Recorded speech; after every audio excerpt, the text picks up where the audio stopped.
അയ്യോ കള്ളൻ കള്ളൻ എഴുന്നേക്ക് കള്ളൻ കള്ളന്മാര് കള്ളന്മാരോ? സാരമില്ലടി, അതാ താലൂക്ക്ദാറിന്റെ മകനായിരിക്കും. അവനെ രാത്രി സമയത്ത് ഇങ്ങനെ അങ്ങോട്ടും ഇങ്ങോട്ടുമേ അലഞ്ഞു തിരിഞ്ഞ് നടക്കും. നീ അതൊന്നും കാര്യാക്കണ്ട.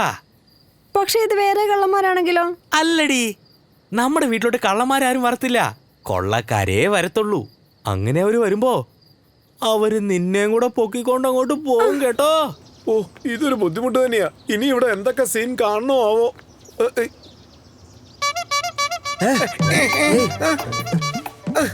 എല്ലാവരും തുണിയൊക്കെ കൊടുത്തിട്ടുണ്ടോ? ഇങ്ങോട്ട് വാ. രാത്രി തുണി കൊടുത്തോണ്ട് കിടന്ന് ഉറങ്ങാൻ പറ്റുമോ? നിനക്കൊക്കെ ഒരു കയ്യിൽ കൊടുക്കരുതോ? ഒരു കയ്യിൽ കൊടുത്തിട്ടേ അത് അരയിൽ നന്നായിട്ടൊന്ന് മുറുക്കി കെട്ടിക്കഴിഞ്ഞാൽ ഈ പ്രശ്നമൊന്നും ഇല്ലല്ലോ. അങ്ങനെ ആകുമ്പോ രാവിലെ ഇങ്ങനെയുള്ള സീനൊന്നും കാണേണ്ട ആവശ്യമില്ലല്ലോ. സൂര്യൻ ഉദിക്കുന്നതിന് മുന്നേ താനെതിരോടോ ഞങ്ങളെ വിളിച്ചുണർത്തിയത്? ഞാനല്ല, മോൻ ഉറങ്ങിക്കോ, ഇഷ്ടം പോലെ ഉറങ്ങിക്കോ. ഖാദർ സാറ് വിളിക്കുന്നുണ്ട്. ഇല്ല, ഇമ്പോർട്ടന്റ് ആയിട്ടൊന്നുമില്ല, സമയമുള്ളപ്പോ വന്ന് വരുത്തിയേട്ടോ. അല്ലല്ല, നിങ്ങളെ അല്ല.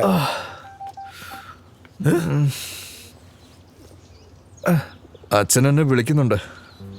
ഇമ്പോർട്ടന്റ് ആണെങ്കിലും അല്ലെങ്കിലും ചെന്ന് കാണണം. എഴുന്നേക്കടാ. എടാ എഴുന്നേക്കാൻ. എടാ എഴുന്നേക്ക്. കാജല, മോളെ കാജല, ഇവിടെ ആരുമില്ലേ? എല്ലാരും എങ്ങോട്ട് പോയി? കാജല, എന്താ സുഖല്ലേ? സുഖമായിരിക്കുന്നു. നിങ്ങൾക്ക് സുഖമാണോ? അതെ അതെ. കാജല എവിടെ? അതേ വരുന്നു. വരുന്നുണ്ടല്ലോ. നീ എവിടെയായിരുന്നു? ഞാൻ റൂമിലായിരുന്നു. അകത്തേക്ക് വരൂ. കേറി വരൂ. ഇവിടെ വെക്കട്ടെ. ഇരിക്കൂ. ഇതിനു മുമ്പ് തന്നത് ഞാൻ കംപ്ലീറ്റ് ചെയ്തിട്ടില്ല. നിനക്കറിയാലോ മോളെ, നിന്റെ അങ്കിൾ എനിക്ക് എന്തെങ്കിലും വാങ്ങിച്ചു കൊണ്ടുവന്നാലേ നിനക്ക് ഒരെണ്ണം വാങ്ങിക്കും. അതിവിടെ കൊണ്ടുവന്ന് തരേണ്ട ജോലി എന്റേതല്ലേ? ഈ വർഷം നല്ല വിളവെടുപ്പുണ്ടായിരുന്നു. അതുകൊണ്ട് വീട്ടിൽ ഒരു കാര്യത്തിനും ബുദ്ധിമുട്ടില്ല. കെട്ടുകണക്കിന് നോട്ടുണ്ട്. ഏതാ വേണ്ടേ? 1000, 500, 100? മിണ്ടാതിരിക്കോ? നല്ലൊരു ഭക്ഷണം ഉണ്ടാക്കണമെങ്കിലേ 22 മസാലക്കൂട്ടുകൾ ഉണ്ടാവണം. അതുപോലെ പെണ്ണുങ്ങൾക്ക് 22 അലങ്കാരങ്ങൾ ഉണ്ടാവണം. മസാല രുചിയും സ്ത്രീകൾക്ക് സൗന്ദര്യവും. അമ്മ സാരിങ്ങി തന്നെ. ഒരു മിനിറ്റ്. ദാ പിടിക്ക്. അങ്കിളുടെ ടേസ്റ്റ് കൊള്ളാം, അടിപൊളിയായിട്ടുണ്ട്. പിന്നെ മറ്റുള്ളവരുടെ ഡ്രസ്സൊക്കെ എന്തായി? എല്ലാവർക്കും നല്ല സാരികൾ വാങ്ങിക്കൊടുത്തിട്ടുണ്ട്. നബാന ഉത്സവത്തിന് അവരെല്ലാവരും ഉടുത്തോണ്ട് വരും. നിങ്ങളുടെ മകനും ഒരു സാരി എടുത്തു കൊടുത്തേക്ക്. അവനും ബോളിവുഡ് ഹീറോയിനെ പോലെ തന്നെ നല്ല പൊക്കം ഉണ്ടല്ലോ. അവനെന്തിനു സാരി കൊടുക്കണം? അതിനെ അവർക്കൊക്കെ കുർത്താസ് റെഡിയാക്കി വെച്ചിട്ടുണ്ട്. നിങ്ങൾ തമ്മി വഴക്കുണ്ടാക്കിയ ഞാൻ എന്ത് ചെയ്യാനാ? അതൊക്കെ വിട്ടുകളാ. നിങ്ങൾ എന്തിനാ എവിടെ ഇരിക്കുന്ന? നിങ്ങൾ പൊയ്ക്കോ. നിങ്ങൾ സംസാരിച്ചിരിക്കെ ഞാൻ ചെന്ന് നിങ്ങൾക്കുള്ള ലെമൺ ജ്യൂസ് കൊണ്ടുവരാം. ശരി. ആന്റി ഇപ്പൊ ലെമൺ ജ്യൂസിൽ ഒരുപാട് പഞ്ചസാര ഇട്ട് കൊണ്ടുവരും. അതിനു മുമ്പേ ഞാൻ പോയി തടഞ്ഞേക്കാം. ഇവളുടെ ഒരു കാര്യം. മോൾ ഇതൊന്ന് ഉടുത്തിട്ട് വാ, ഒന്ന് കാണട്ടെ. ഇത്തവണ നല്ല വിളവെടുപ്പ്. പറഞ്ഞാ ശരിയാ. കൃഷിക്കാരൊക്കെ ഹാപ്പി. അത് തന്നെ. എന്ത് നാണക്കേടാ, ചാക്ക് നിറച്ചല്ലേ പണം കിട്ടിയിരിക്കുന്നേ. ചിരിക്കാതിരിക്കോ. എങ്ങനെ ചെലവാക്കണമെന്ന് എനിക്കറിയാം. ചെലവ് കൂട്ടാനേ വേറൊരു വഴിയുണ്ട്. എന്റെ ഖാദർ സാറേ, നാദർ സാറ് പറഞ്ഞത് ശരിയാ കേട്ടോ. നിങ്ങൾ ഒരുപാട് കാശ് ഉണ്ടാക്കുന്നുണ്ട്, പക്ഷെ ചെലവാക്കാൻ വേറെ മാർഗമില്ല. ഏയ്, നബാന ഫെസ്റ്റിവൽ ഉണ്ടല്ലോ. ഉത്സവം എന്ന് വെച്ചാൽ സന്തോഷമല്ലേ? ആ സന്തോഷത്തിന് നമുക്ക് ഒരുപാട് കാശ് ചെലവാക്കാന്നേ. കാശ് ചെലവാക്കുമ്പോ പ്രത്യേക സന്തോഷമൊക്കെ ഉണ്ടാവും. നമുക്കൊരു ഡാൻസിന്റെ പ്രോഗ്രാം ഒക്കെ വെച്ചാലോ? അതായത് വ്യത്യസ്തമായ നാടൻ നൃത്തം. നമുക്ക് ഒരുപാട് പേരെ വിളിക്കുകയും ചെയ്യാം, അടിച്ചു പൊളിക്കുകയും ചെയ്യാം. അല്ല, അതുപോലുള്ള ഡാൻസ് എങ്ങനെയാ ചെയ്യുന്നത്? അതായത് break dance, shake dance, cake dance, അതുപോലെ പല ഡാൻസുകളുണ്ട്. ആ കൂട്ടത്തില് ഇതുപോലെ ഒന്നും ആകാമല്ലോ. ഏർപ്പാടൊക്കെ അതിഗംഭീരമായിരിക്കണം. അതോർത്ത് സാറ് വിഷമിക്കണ്ട, അടിച്ച് പൊളിച്ചേക്കാം. എല്ലാ കാര്യങ്ങളും ഞാൻ നോക്കിക്കൊള്ളാം. താൻ എന്തിയാ പറയുന്ന? അടിച്ച് പൊളിക്കാന്നാ പറഞ്ഞേ. അതാരാ ഏറ്റെടുക്ക? താനെടുക്ക. ഏയ് വേണ്ട വേണ്ട വേണ്ട. അച്ഛാ, മോനായിട്ട് ഞാനിവിടെ ഇങ്ങനെ ഒരാൾ ഇരിക്കുന്നുണ്ടല്ലോ. കാര്യങ്ങളൊക്കെ ഞാൻ നോക്കിക്കോളാന്നേ. എല്ലാ കാര്യങ്ങളും എനിക്ക് വിട്ടേക്ക്. ഇത് ഇന്നലത്തെ കാശ 5 ലക്ഷം രൂപയുണ്ട്. പുതിയൊരു പാർട്ടി ഓർഡർ വന്നിട്ടുണ്ട്. കൂടുതൽ വർക്കേഴ്സിന് ആവശ്യമുണ്ട്.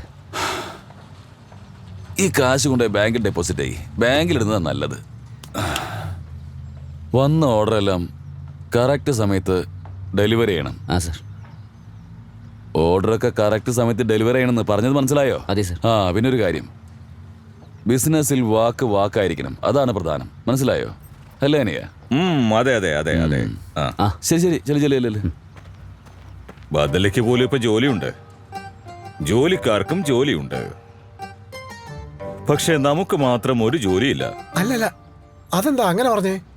ഇപ്പോ പലരും പറഞ്ഞ് ഞാൻ കേട്ടിട്ടുണ്ട്, നമുക്കൊരു ജോലി ഇല്ലെങ്കിലേ കോടതിയിൽ ഒരു കേസ് ഇട്ടാ മതി. പിന്നെ കോടതി, വീട്, വീട്, കോടതി, അങ്ങനെ നമുക്ക് ചുറ്റിക്കറങ്ങാം.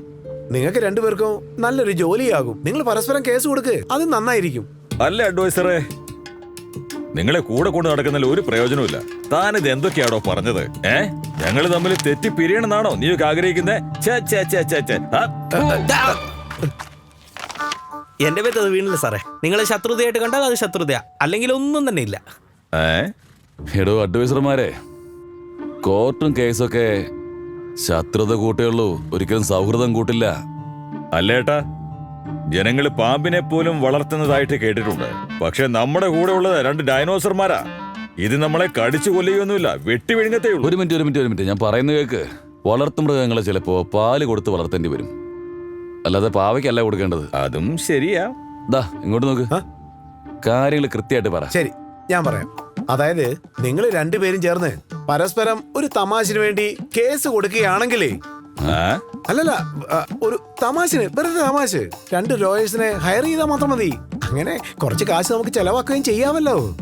പിന്നെ ലോയറിനെ ഹയർ ചെയ്താൽ മാത്രം മതി. അവര് തന്നെ നിങ്ങൾക്കെതിരെ ഒരു കേസ് തന്നെ അങ്ങോട്ട് ഇട്ടോളൂന്നേ. എന്നിട്ട് ആ വക്കീലന്മാര് തന്നെ നിങ്ങളെ ആ കേസിൽ നിന്ന് രക്ഷിക്കുകയും ചെയ്യും. നിങ്ങൾ രണ്ടുപേർക്കും പിന്നീട് അങ്ങോട്ട് വളരെ ബിസി ആയിട്ട് അങ്ങോട്ട് മാറാലോ. നിങ്ങൾ ബിസി ആവുമ്പോൾ ഞങ്ങളും ബിസി ആവും, അല്ലേ?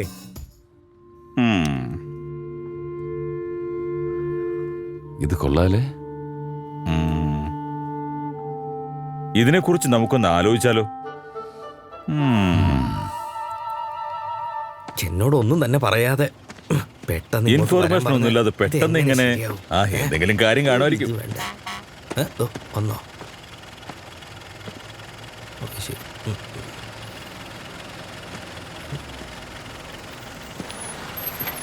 അസ്സലാമലൈക്കും സാർ. വാലൈക്കും അസ്സലാം.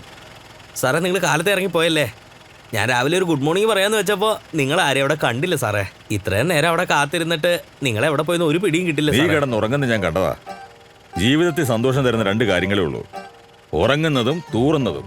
അതിലൊരു കാര്യത്തിൽ നീ ബിസിയായിരുന്നു, അതുകൊണ്ട് ഞങ്ങൾ അങ്ങ് പോയി. ഞങ്ങൾക്ക് 3 കാര്യങ്ങളുണ്ട്. ആദ്യം കഴിക്കണം, പിന്നെ ഉറങ്ങണം, പിന്നെ ടോയ്ലറ്റിൽ പോണം.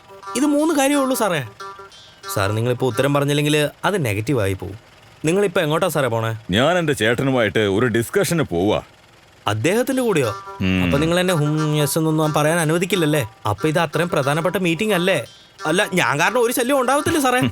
എന്നാ പിന്നെ ഞാൻ നിങ്ങളുടെ കൂടെ പോരട്ടെ സാറേ. എല്ലാ സാറിന്റെ തീരുമാനം തന്നെ. അത് പിന്നെ നിങ്ങൾ 2 കൂടി പറഞ്ഞ മങ്കി ബിസിനസ് തുടങ്ങണമെന്ന് കരുതിയിരിക്കുക.